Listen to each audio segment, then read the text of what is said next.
Next predator. The third predator's name is Adida Surfati. I think he was in his maybe late 30s, early 40s-ish, not sure. But he checked in the evening. It was already paid for and everything. And it was easy breezy. I checked him in via the computer, gave him his key, and then he grabbed my hand and like caressed it, and he was like, "Oh, what is your name?" And that's not like out of the norm, because individuals ask my name all the time, especially when I'm being like accommodating and customer service oriented and like very present with them. They ask my name so they can leave a positive review and directly shout me out via the review. And also, so if they correspond with me in the future, they'll know my name. So that wasn't out of the ordinary, but he was being a little touchy-feely with grabbing my hand. So I was like, oh, that's interesting. But I just brushed it off and let him be on his merry way. But I was about to take some items to a guest. It was like a father-son surf duo. And they were from Dana Point, and they were like in a surf competition. So I was giving them surf wax and like some beach towels to wish them good luck for their competition tomorrow. And while I was over there, they were like standing outside of their room, which I thought they were going to be inside the room. I was just going to knock or something like that. But they were like looking around and stuff, and there was another guy with food in his hand, so I assumed it was a delivery. And I was asking what was going on, and they were saying how they don't know who this food is for, but it's not for them. And I just told the delivery person that, you know, if you don't have a suite number, just give me the items and I'll figure out who it's for. But then when I saw the name on there, I was like cross-referencing the reservation list for the evening. I didn't see anyone by that name. There was no number to contact or anything, so I just kind of left it there, assuming the person may come, like especially when they get the alert that it was delivered, they would, you know, call the front office or something. So I think I was about to go to another guest's room because they had an issue with the key, and then I heard someone call out my name from the balcony, which was odd. It was like they knew me. It was interesting. And so I had looked up because I couldn't see them because there's so many palm trees and it's so dark. It was really dark that evening. And I looked up, and it was the guest that I had checked in, and he had called my name. I'm like, yes. And he was asking if someone had delivered food, and I was like, what was the items? Because I had to make sure, because you never know. People could be like, oh, I can see that, you know, that didn't get delivered. I'm gonna, you know, steal it or something. So I was like, what was it? And he told me it was Panda Express and stuff. And so I was like, oh, I can just bring it to you. He was like, no, I can come to you. It's a lot of food. But I just insisted because I was already going to be going up that way for the other guest. It was a lot of food, though. I could have dropped it. It was so heavy. So much food. I think it was only him and his son, I think. So it was a lot. I was taking it to him, and midway, he had already met me. So it was already looking good for him. Because I love when people meet me halfway and actually are like, I like when men like put forth effort, and not like even in terms of flirting and courting. Well, yeah, but just in general, it's like you insist on making sure I don't have to carry all that, plus it's yours anyway, and you didn't give the suite number. Like if you would have gave the suite number, maybe I wouldn't have to do this anyway. So there was a level of consideration and insistence that I appreciated already. So this was one that I actually kind of liked. So he's not like completely predatory, but a little bit. I was handing him the food, and he was like, oh, that was so nice of you. That was so sweet. I was like, oh, it's my pleasure. It was really heavy, but it's my pleasure. Thanks for meeting me halfway. And as he was turning around, he was like, oh my gosh, you're really beautiful, by the way. And I was like, oh my gosh, you're really handsome. Thank you. And then he just proceeded to, you know, walk off. After he said I was beautiful and I said he was handsome, he was saying, oh, do you guys have any salt? And I'm like, we don't have any extra like condiments here. I had just so happened to get like some food earlier, and they had put some extra like salt and pepper packets in my meal in the bag. And so I had remembered that. I told him no, but then I remembered that as I was walking towards my vehicle, because I was actually about to head out after I dealt with the other guests. And so I was looking at my car, rummaging around trying to find it, And I found it, and then I went to his room, and I was like, oh, here's some salt. You know, they put it in my thing. I didn't ask for it, but clearly it was not for me. It was for you. And he was like, oh my God, you are so sweet. Like, it's rare that I experience like this much hospitality and all that, which is true. But yeah, and I was like, yeah, that's true. That's how I am. You know, hospitality is me, young man. And I had a feeling he wasn't from here, and it turns out, where was he from? I think it was Arkansas or something. He was like, had like a compassionate, direct, but mellow energy, and I like that about him. I gave him the salt and stuff. He said I was had good hospitality. And then he was like, do you want to come in? He was like, I have plenty of food if you want to eat some. And I'm like, no, it's late, I appreciate it, but thank. I was like, oh great, now another invitation to the room. Interesting. But no, I didn't feel comfortable going in there, so I said no. I found him vaguely attractive. I like his energy more than anything. He kind of looked like Robin Thicke, just like a little bit. So I thought he was fairly handsome, as I stated. And so after I said no, I went up to the room to deal with the issue with the key before I headed out. I had already clocked out and everything. I was just dealing with that on the back end. And then there's like 2 levels of stairs, but I went down the longer stairs because there was like a car obstructing the other way. And when I came down the stairs, I heard someone call my name again. I was like startled because I'm not used to people like calling me by my name in such an informal way while I'm at work. He was acting like he knew me. It was kind of like comforting, but kind of like startling. And I was like, yes, because he was like hidden like in the dark yet again. And then he was like, I didn't want to let you leave without letting you know, like, you're just my type. You're like so gorgeous.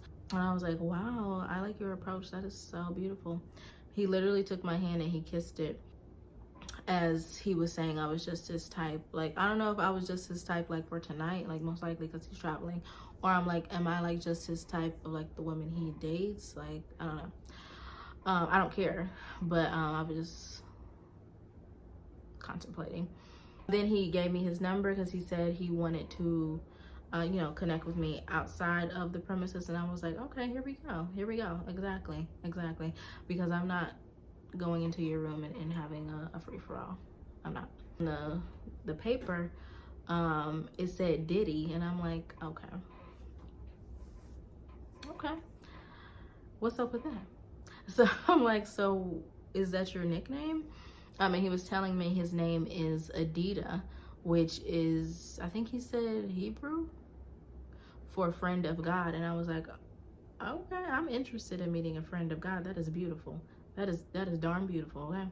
And he took my hand again and kissed it, and I was like, okay, I'll be reaching out to you at some point. Have a great night, have a great evening. And he was telling me to get home safe and stuff.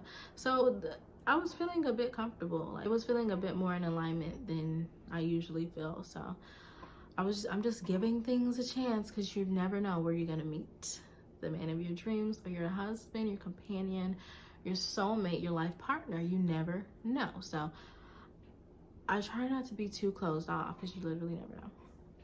When I had initially got the paper, it smelled so good. I love cologne and perfume, most particularly cologne. I literally wear cologne because it stays longer. I have perfume on today though. It's YSL. Is it Libre? Yeah, YSL Libre. But my favorite cologne is YSL Yves Saint Laurent Nuit de l'Homme. I think it means man of the night. But I think he was wearing something like, not wearing, but I think he sprayed like Acqua di Gio on there. It's like Armani. I think that's what it was. And it smells so good. A man that smells good and that acts gentlemanly, it intrigues me. It intrigues me a little bit. I didn't text him until I got home, which was like an hour and a half later, after I kind of settled in. And I was telling him it was a pleasure to meet him, and that his note smelled divine. I said the note smelled exquisite, like it still smelled of your cologne, and that was so like intoxicating, something like that. I'll put like the text thread over there for you to reference. So it was the next day into my shift. I was working consecutive days. I still hadn't heard from him. Like, it was like, I don't know, approaching 12, which wasn't a big deal to me, because I mean, everything is what it is until it's something, so it doesn't matter. But he eventually texted me and he was like, I bet you taste exquisite and you have exquisite taste. And so I was like, okay, so he's leaning in the sensual direction. I kept wanting to text him back, but then I kept getting phone calls and having to reply to emails and such, so I didn't actually get a chance to text him back. But before I could text him back, he was asking, how am I doing, and can I ask you a personal question? And again, I was about to respond, but then the day kept getting busier and busier. And then I eventually got a call. I was answering calls like back to back, but the call actually happened to be him. I didn't know it was him because I don't know his number by heart, and it wasn't his government name. It was the name of like a construction company. So then when I answered, he was like, "Oh, how are you doing today? I've been trying to text you." I'm like, is this Adita? And I'm like, oh, I know you've been trying to text me, but I've been like busy. I've been about to text you back. And I was like, I didn't even know this was you. Do you have a construction company? And he said he owns his own construction company. So then I was a little more attracted. I love like entrepreneurs, entrepreneurial men who own their own. So that was pretty attractive. And then on the phone, he was asking if I could like sneak away with him. And I'm like, I can't sneak away and do anything because I'm working all day. And then after this, I have to go to my other side gig, so I can't do that. And he was like, oh, okay, I understand. I'm just gonna text you. And I was like, okay. He yet again was like, which said, how are you, and can I ask you a personal question? And I was saying, I'm good. I'm better now that I heard from you, because hearing from you like made my day. And then, like, see, with me, I don't care until I care. Like, if I'm hearing from you and you're showing that you care and you're interested and you're inquisitive, then okay, you made my day. If I don't hear from you, you didn't make my day because you don't exist. So it could go either way. It just depends on where the man is leading the, energetic exchange. And I was like, of course you can ask me anything that your heart desires. He was asking me, do I dirty talk? And I was telling him I don't typically dirty talk. I told him that I'm celibate and things like that. And he was like, I think he was saying he respects that and he completely understands. So after he said he understands about me being celibate, I didn't text him back because I was still working. But the maids had came to me and they were like complaining that he hadn't left yet. But he told me that he extended his stay through a third party. And I had already extended it, so everything was fine. And he was like, can you basically tell the maids to leave me alone because I'm staying here? Like, I own this place. I'm like, I'm just kidding. But he was staying longer, so I, engaged with the maids and told them that he extended his stay, and I confirmed everything. And he was like, oh my gosh, you're amazing. Thanks for having them not bother me because I'm like really trying to find a place to move out here and everything like that. And he was asking me about like real estate in different areas, and did I know like different price points and areas for him to move into in the like Santa Monica area. And I was suggesting the Pacific Palisades because it's less busy over there. It's more grounded. It's not ocean front, but it's ocean view. But he was saying that Santa Monica is closer to Beverly Hills High School, which is where his child, he's in 9th grade and he's gonna have to repeat it. And he's gonna be going to that school and he wants it there. Like, he wants to stay in Santa Monica because it's closer to there or whatever. And I'm not a real estate agent. I mean, I did take real estate classes, but I never moved forward because I didn't want to pay the association fees. Seems like too much. And I don't really feel like selling anyone anything. I don't. So we were talking about real estate and stuff, and then he was asking me about my second gig. He was like, are you sure you can't come back to my suite before you get off? Because I was leaving early that day. I was telling him, no, I cannot do that.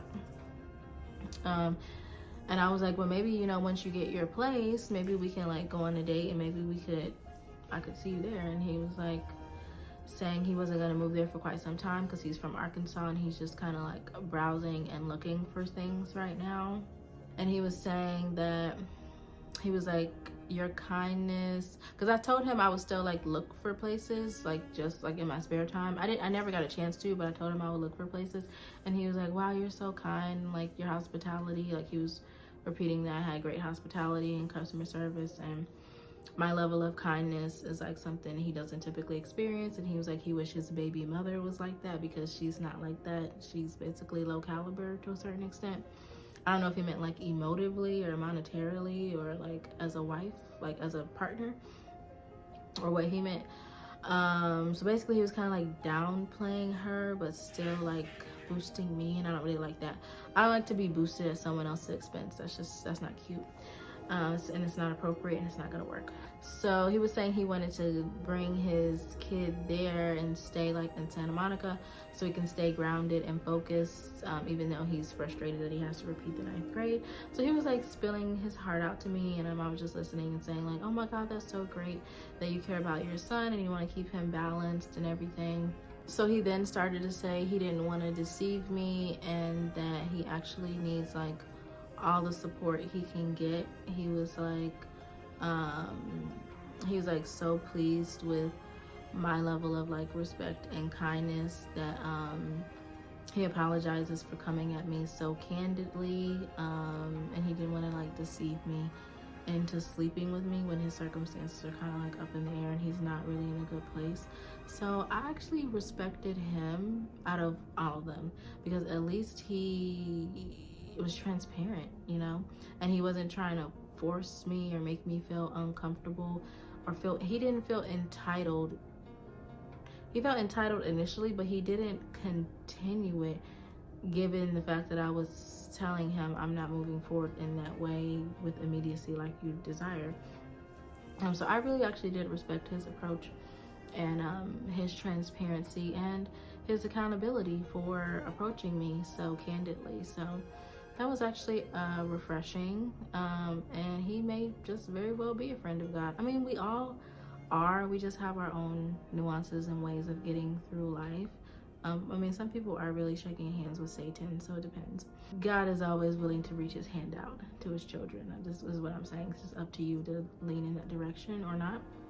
So after he apologized, I responded to him, and I was just saying I appreciate his kindness and his candor, and that we all need support sometimes, because he was saying he needs all the support that he can get. I was actually telling him that I had visited Arkansas briefly when I traversed from Georgia to California. We were fleeing from Georgia, so I had actually been there before, but he never responded. So another fleeting engagement, but he came off a little predatory, but then his heart expanded and opened up along the way as we communicated, and he's actually someone I would give a chance. So I might want to ixnay him from the predation list, if you will. But let's go on to the final predator of the day. So this was the first Hispanic individual that came on to me. All of the others were, of course, Caucasian by ethnicity. He was probably in his early 30s. He was very direct with his desires. He had very like simple, unsuspecting energy. But when he wants something, you could he can't help but express what he's feelings. But other than that, he's usually typically borderline under the radar. So he actually worked for a linen company. He delivered clean linen to the property, which included all of the bedding, the sheets, the bed coverings, and the pillow coverings and things of the sort.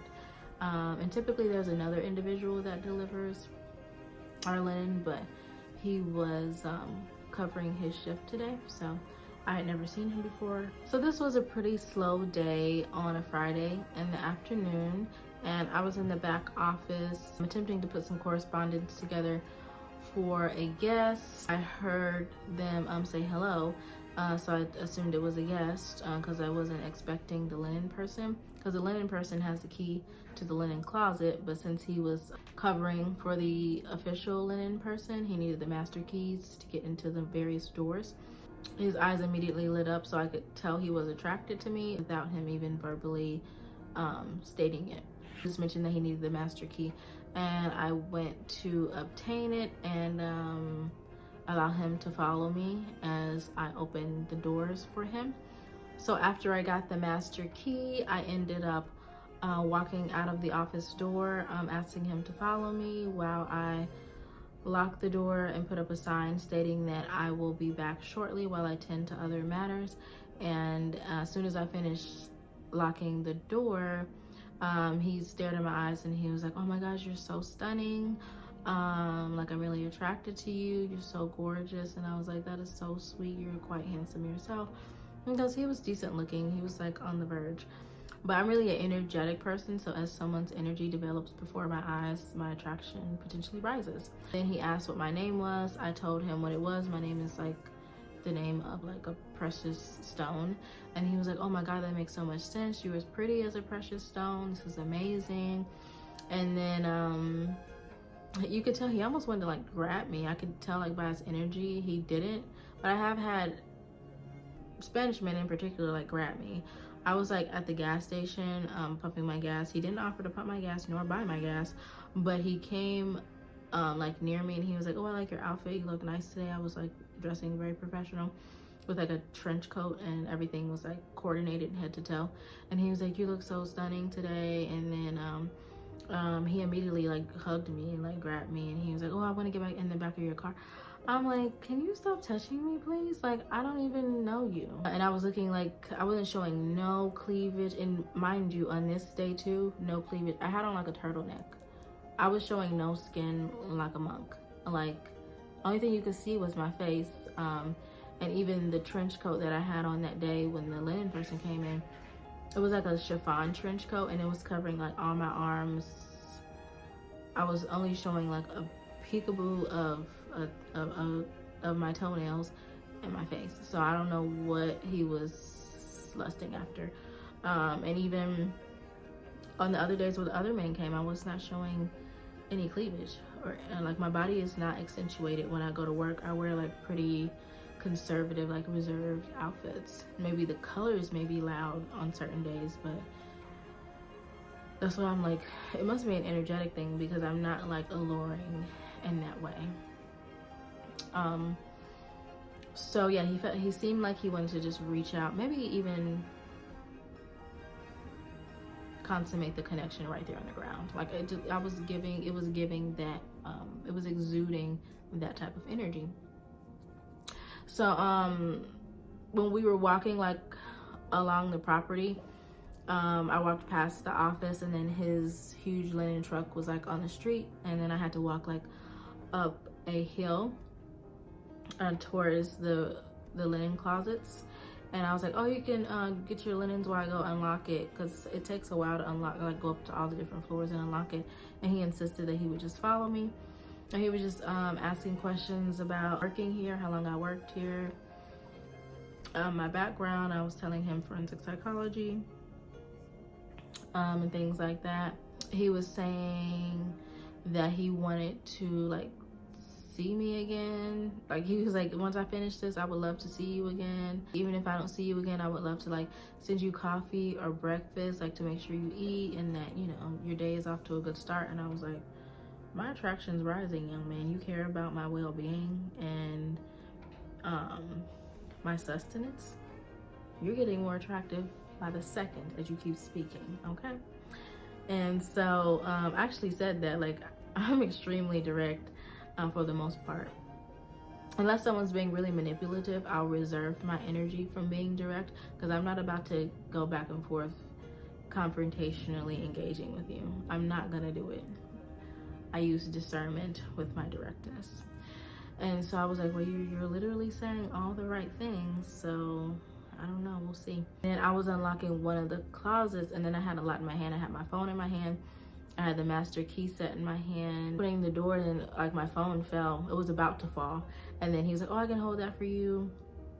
And then he was holding it while I was opening the door. And then I was trying to get it back and he was like, "Oh no, I was about to put my phone number in there." He was like, "I don't want to give your phone back yet until I put my phone number in it." And I was like, "I don't know about that yet." And then he was like, "Okay, we can wait on that." And I was like, "I know we can," because I didn't agree. I didn't say that, but I'm like, yeah. And he was asking me if I was married, and I was like, "I wouldn't even let you be this close to me, talking to me like this if I was married, so no, I'm not." I said, "Are you married?" And of course he said no, but I don't know. Men lie, women lie. I don't know if he's married or not, but that's what he said. I was asking what his name was. His name was Angel, and I was like, oh, that's a beautiful name. I said I never met no one named Angel before, and he was like, I'm gonna be the first and the last. And I'm like, okay. It just seemed like the type to just like tell you what you want to hear. It didn't really feel like sincere, so I was not really feeling it 100%.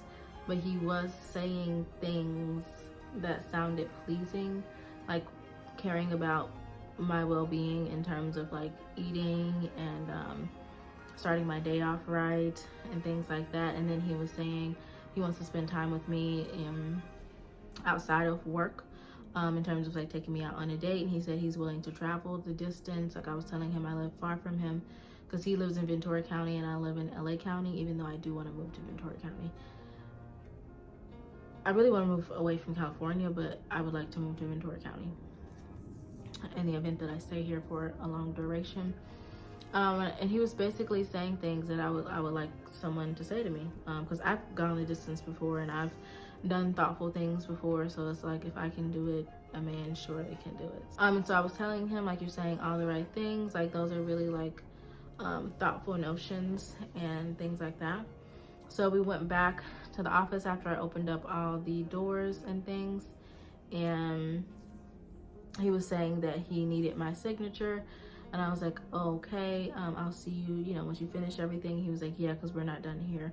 And I'm like, okay, see you shortly. And then he came back, and he got my signature, and I was telling him the other guy doesn't usually get a signature. And he was like, oh, well, I do things right. Like, I may be covering for him, but I do things by the book. I'm like, oh, okay. It was something insincere about him. It was weird. Like, he was saying all the right things, but it didn't feel sincere. But the Adidas guy, it did feel sincere. Like, I can tell when someone's speaking from the heart and when someone is just jibber jabbering just to be jabbing away. I don't like that. So he sat down, and then I was saying, I know you said you're not married, but are you dating anyone? And he was like, no, dating is so hard these days. I'm talking so sarcastic. I don't know why. I don't really believe anything he said for some reason. He's like, dating is so hard these days. I don't know. Like, I'm not dating. And he said if he was seriously dating someone, he wouldn't be approaching me in this manner. I really feel like he was marrying me because I had already said that. So I don't believe him. Even though I kind of was on the cusp of not believing him, I was like, oh, that's a relief, because a lot of guys that have been talking to me have been married or like in relationships. So that is a relief that you're not like being deceptive, because I don't play around with that kind of thing. I like to be treated with respect. And he was like, oh yeah, I'm nothing like that. I would never do that. But you know how when you say something that you don't like, they're gonna act in the way that you would like, so you will like them. So that still didn't prove anything to me, but I was just being more direct with how I feel, because it was like a wave of predation. So I'm like, I have to stand strong in how I communicate with these individuals these days. So he was saying that he would never disrespect a woman, and he's sorry that I had to experience the disrespect of like married men attempting to approach me and things like that. And then I ended up offering him some water, like some cold water from the back, because I know that he, I've been carrying a lot of heavy loads and stuff. And I was like, oh, I wish there was more refreshments that I could offer you. And he was like, oh, I know one refreshment. He was like, oh, I know something you could offer me. And I was like, oh, what is that? And he just gave me a hug. And he was like, a hug, as he was hugging me, like, there we go with the entitlement and the unwarranted physical touch. Because I didn't give him permission to touch me, but he was already hugging me, and I just kind of pushed him off and was like, okay, yeah. I don't like when someone's overly touchy, and I don't approve of it yet. Like, we're not even there yet. Literally reminded me of when I was at the gas station, and the other Spanish individual just grabbed me and hugged me, and I'm like, hello, this is my body, not yours. And then he was when I was pushing him away, he kind of felt like, I was kind of backing him off, and I was like losing interest a little bit. I like a man that's direct and forward, but I don't like for you to cross boundaries inappropriately. Like, I don't want your pace going beyond my pace to a point where it's like inconsiderate. So he was asking, well, he kind of said like, okay, I'm sorry for like touching you, because he could sense that I was not like completely 100% aligned with that interaction. And so he was like, well, can I take you out tonight? And I'm like, oh, I get off really late, that's not gonna work. And then he was like, well, I can take you out the next day, let's coordinate something. And I was like, oh, okay, sure. And then he asked for my number. I gave it to him and everything, and then he was about to be on his merry way. And before he went out the door, he was like, oh, but can I have a piece of chocolate before I go? Because I always love offering guests, clientele, like sweets and chocolates and things like that. Even when I was a social worker and an investigator, I would always offer treats at my desk for the attorneys to come, and even the social workers and all of my interns and everything to come and get like sweet treats. And it would be just kind of like a gateway for conversation also. So I was almost like a pseudo counselor for the attorneys, like a pseudo social worker for the attorneys. And I was also obviously a social worker for my clientele. So that's just something I love to do no matter what workplace I'm in. And so he asked to take another chocolate. I think it was, I don't know if it was Dove, Ghirardelli, or Lindt. I like the fanciful, decadent chocolates. So he got a piece of chocolate and he was opening it like in front of me. And as he was opening it, he was looking in my eyes and he was like, oh, I love my chocolate. And I'm like, okay, are we still talking about the food or me? So it's also so interesting how different ethnicities or different entities in general perceive me differently. The initial predator, Plain John, perceived me as being from Fiji, so he saw me as being like an exotical to taste along his travels, so kind of like sexual tourism to a certain extent. Because when I told him I was African American, he was like, oh my god, I was so certain you were Pacific Islander. And he was like, oh, but that's okay, I'm from South Carolina and I grew up around a lot of African Americans, and you know, just trying to pander in that way. I mean, I understand that they're trying to be relatable and make me feel comfortable, but I don't need to feel comfortable. Like, you don't need to make me feel comfortable in terms of race. It almost sheds more light on the fact that you're trying to relate to me in terms of race more predominant. Because personally, I've always been around predominantly Caucasians in the workspace and the scholarly space. Outside of those sectors, that's different. So I don't need you to do that for me. I think it just got darker as I was saying that. That's very interesting. It's like darkening my complexion. But anyway, this individual, you can tell when someone's soul is saying something beyond them saying it directly. He was basically saying, I'm interested in tasting your chocolate. Essence, I'm hungry. Can I see how it tastes, please? That's what he was saying. It kind of felt like being fetishized for being just, okay, I'm in the mood for chocolate candy today. Tomorrow, I'm going to want white chocolate. Tomorrow, I'm going to want my wife, not a piece of chocolate like you. Like, you can tell when someone's coming at you as a person versus them coming at you because they want to taste chocolate. They want to indulge in something exotic because they have, a different taste that day. Like they want something unique on their palate that day. And I'm no one's taste of the day. Like, you better come at me at a human decency level, a human to human level. You're interested in me, I'm interested in you. Without all of that race play, I don't like that. Because I don't come at anyone like that. If you're a different race than me, I'm not fetishizing you, and I'm not solely interested in you because you're a different race and I just want to taste. I'm interested in you as a person, and obviously your ethnicity comes with that, but I see you as a human first. All the other things are subsets, not prioritizations that dictate my attraction to you. And I can sense that loud and clear, and I don't like it. So anyway, when he was eating, like he was opening the chocolate, licking the chocolate, looking at me square in my eye sockets and saying, I love my chocolate. Like I can see, I see you. Noted. The notes are piling up, young man. It was a busy evening for the rest of that Saturday night. And so I was pretty busy. I wasn't really looking at my phone, but I saw that I had a couple missed calls from him. I'm not really a phone talker, especially with someone that I just met. Like, I don't know what you're on. I really kind of think if he got on the phone with me, he would have been like, okay, let's meet tonight. Even though I told him I don't want to meet tonight. He would have wanted to like hurry up and lay me down. And I'm just not interested in that. So yeah, I had already had missed calls from him, which I knew I would because he said he would call to make sure I got home safe.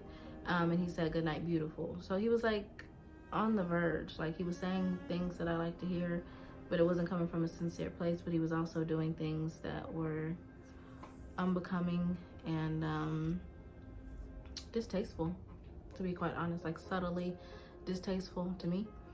And it wasn't speaking to my desire to be monogamous with my long-term partner. It was giving one night stand with a piece of chocolate, and that's it. So no. So I saw that he had called twice, and then he said hello, and just as I was about to respond, more guests were coming in and things and stuff was happening on the property. So I responded like an hour later, and it looked like he had called again, which persistence is nice, but I don't know, I just was not feeling it from him. And so I texted him and I said something along the line of like, hola guapo, which means hello handsome in Spanish. And I was saying it was a pleasure to meet him and that he was such a gentleman. I mean, he had gentlemanly aspects, but he also had predatory aspects. I mean, his desires were like direct and upfront, but they were coming off like overly salacious for my taste. I just like the boundaries, and then like you directly telling me you're just a piece of chocolate that I want to lick on and stick in. It's just no. So, but I like to speak life into the aspect of the person that I truly desire. But moving forward, if I feel that it's something that's just not, that I can't work with, I'm not gonna spend energy continuing to speak life into the aspect that I desire. I'm just gonna like let it go and just wait for the man that's in the proper packaging. Like basically structured in the way that I desire to be approached and engaged with in a long-term manner.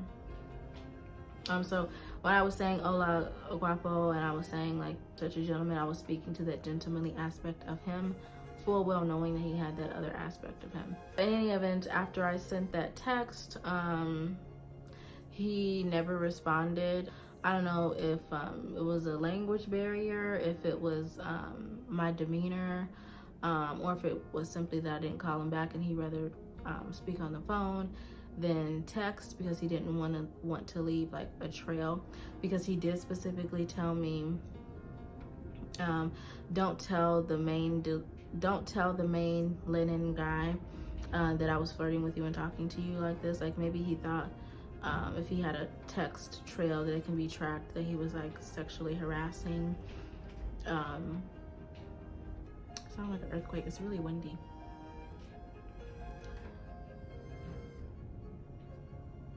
It's very windy.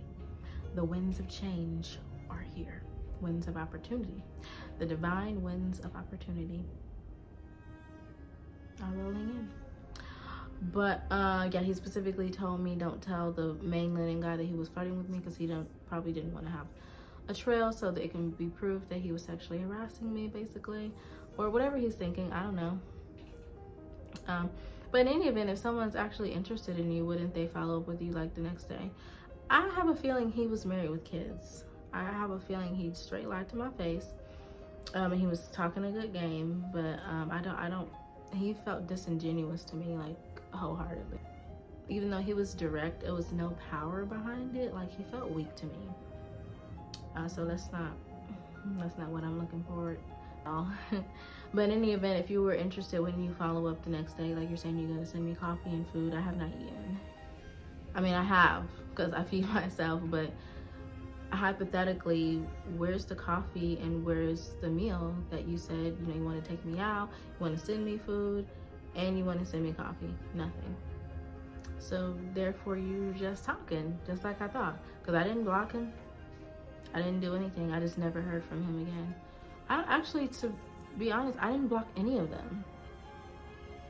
I went through my blocking era, and those people need to be blocked though, because some narcissists are so persistent. They will just try to wear you out. Their boundaries are null and void. They do not care about your boundaries at all. So some people actually need to be blocked. But I'm not attracting that kind of intensity anymore, because I can see the signs even probably before we engage. But yeah, none of them are blocked. These predators I engaged with, I don't know, months ago, and I haven't heard from any of them ever. So they were just fleeting moments in time. And that was that, guys. Thank you for tuning into my story time. There will potentially be more to come based upon the experience that I have on this earth. We all are settled into and are revolving around the sun together. I just hope we can one day live in a world where men don't act all predatory and creepy with women they like.